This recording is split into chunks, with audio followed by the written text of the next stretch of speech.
શ્રી ગણેશાય નમઃ.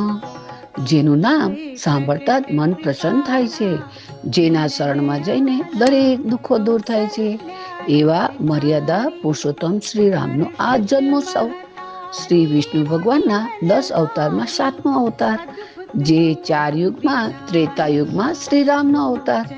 અયોધ્યાના રાજા દશરથ ને માતા કૌશલ્યા રાણીના કુખે એટલે કે પેટે હિન્દુ કેલેન્ડર મુજબ ચૈત્ર મહિનાની શુક્લ પક્ષની 9મી તિથિએ અભિજીત મુહૂર્તમાં પુનઃવસુ નક્ષત્ર અને કર્ક લગ્નમાં બપોરે 12 વાગે શ્રી રામનો જન્મ થયો.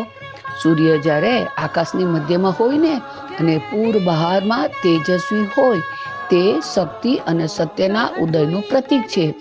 જ્યારે શ્રી રામનો જન્મ થયો ને ત્યારે આખું અયોધ્યા હર્ષ ઉલ્લાસથી ગુંજી ઉઠ્યું હતું. ગંધર્વોએ ગાન કર્યું હતું, દેવતાઓએ પુષ્પવૃષ્ટિ કરી. સૂર્યનારાયણ દેવ પણ આ દ્રશ્ય જોવા માટે પોતાના રથ રોકી રહ્યા હતા, જેથી અયોધ્યામાં તે દિવસે લાંબો સમય સુધી દિવસ રહ્યો હતો. હિન્દુ ધાર્મિક ગ્રંથો અનુસાર અયોધ્યાના રાજા દશરથને કૌશલ્યા, કૈકેયી અને સુમિત્રા આમ 3 રાણી હોવા છતાં લાંબો સમય સુધી કોઈ સંતાન સુખ નહોતું. તેથી રઘુકુળના કુળગુરુ ઋષિ વશિષ્ઠની સલાહથી પુત્ર કામેષ્ટિનો યજ્ઞ કર્યો. યજ્ઞના અંતે અગ્નિદેવ પ્રગટ થયા. અગ્નિદેવ પ્રસન્ન થઈને રાજા દશરથને એક દિવ્ય ખીરનો પ્રસાદનો કટોરો આપ્યો. રાજાએ એ પ્રસાદનો અડધો ભાગ એટલે કે 50% ભાગ મોટી રાણી કૌશલ્યાને ખીરનો પ્રસાદ આપ્યો. બાકી રહેલા અડધા ભાગમાંથી એટલે કે પા ભાગ એટલે કે 25% ભાગ રાણી કૈકેયીને ખીરનો પ્રસાદ આપ્યો. બાકી રહેલા પા ભાગમાંથી કૌશલ્યા રાણીને અને કૈકેયી રાણીએ નાની રાણી સુમિત્રાને ખીરનો પ્રસાદ ખવડાવ્યો.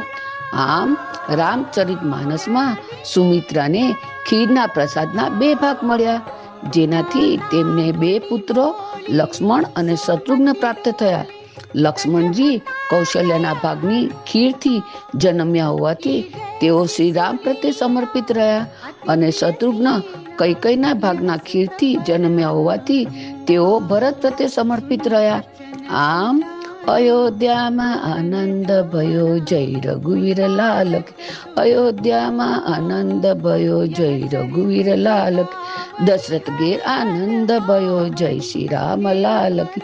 દશરથ ઘેર આનંદ ભયો જય શ્રી રામ લાલ કી. હાથી ઘોડા પાલકી જય શ્રી રામ લાલ કી.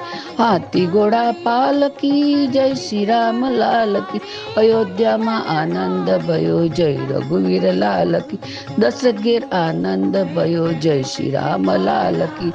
આમ સૌને મારા શ્રી રામનવમીની હાર્દિક શુભકામના. સૌને મારા જય સિયારામ. તમે પણ મારી સાથે બોલો, જય સિયારામ, જય સિયારામ.